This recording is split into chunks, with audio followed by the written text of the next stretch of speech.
Welcome back to Product X. I'm Rena, and today we're diving into one of the most talked about seed rounds in AI security. Baz Technologies just closed $17 million, and they're promising to be the ultimate safety harness for AI-generated code.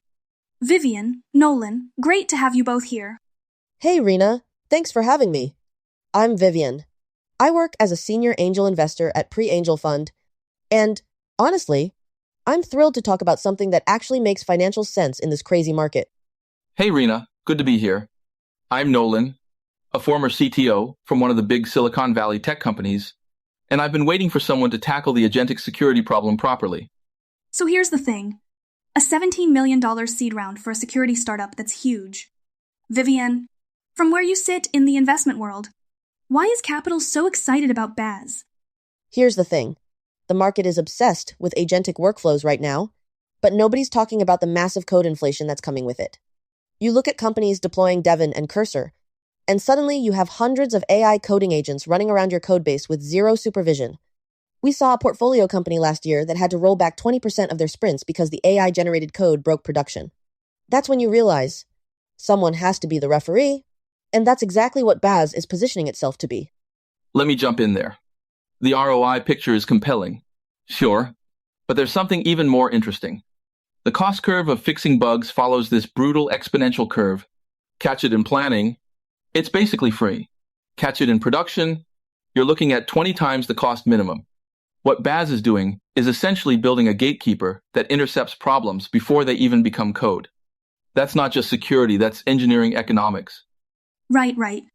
Now, Nolan, let's get into the tech. You've seen a lot of architectures in your time. How does Baz Planner's 4-agent system actually work under the hood? It's elegantly brutal, honestly. Layer 1 is the Spec Reviewer. It doesn't even look at code. It looks at the requirements and mockups to make sure the AI is building what was actually asked for. Then you have the security agent that reasons across infrastructure and network boundaries. The SRE agent is the one that really gets me. It correlates code changes with actual production telemetry. And the fixer agent, it doesn't just flag problems. It rewrites the code in an isolated environment before it ever touches production. That's a closed loop that static scanners can only dream of. Can I add something on that? What Nolan just described, that's the real moat. Static analysis tools have been around forever, but they can't predict runtime behavior. Baz is essentially doing simulation before execution. And the data backs it up. They've shown 65% reduction in emergency hotfixes. In enterprise terms, that translates directly to headcount savings. That's why Battery and Boldstart are writing such big checks. So it's not just about finding bugs. It's about stopping them before they exist. But here's the tough question. What happens when the AI coding tools themselves get better at security? Won't Cursor and Devin just build this in? Oh, that's the million-dollar question. Look, right now Baz is winning on accuracy, but the foundation model providers are already adding guardrails. The real challenge is latency. If their 4-agent pipeline adds even 30 seconds of delay to every code submission, developers will simply turn it off. Speed is everything in this space, and that's where Baz needs to execute flawlessly. I see it a bit differently. The competition will definitely heat up. But here's the thing. Enterprises don't just buy technology. They buy pedigree. The founder came from Palo Alto Networks and built their cloud security standards. That credibility matters when you're asking a CISO to trust an AI with their codebase. It's not just about the tech. It's about the relationships and the track record. So trust and speed, those are the battlegrounds. Let me throw one more at you both. Where does this go in the next 2 years?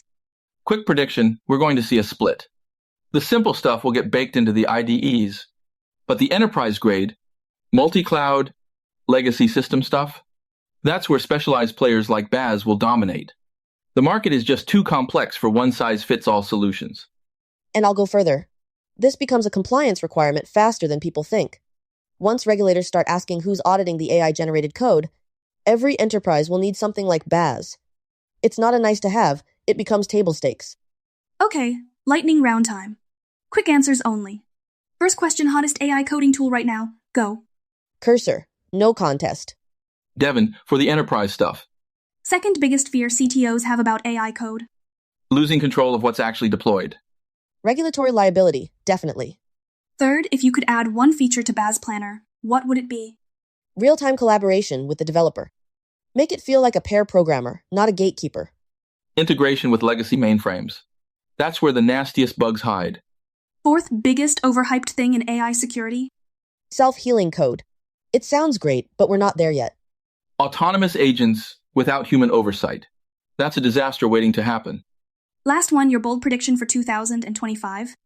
Every major enterprise will have an AI code governance layer by end of year. And half of them will fail without proper runtime protection. Okay, Vivian, give me a one-sentence summary of today's topic. In the era of AI-generated code, Baz is positioning itself as the essential safety harness that turns security from a bottleneck into a competitive advantage. Nolan, your turn. It's a solid architecture that solves a real problem, but execution on latency will determine whether they survive the inevitable competition from all sides. That's the insights we needed. Thanks to Vivian for the financial perspective, and Nolan for the hardcore technical breakdown. If you want to stay ahead of the next big thing in tech and capital, make sure to like and subscribe. See you tomorrow.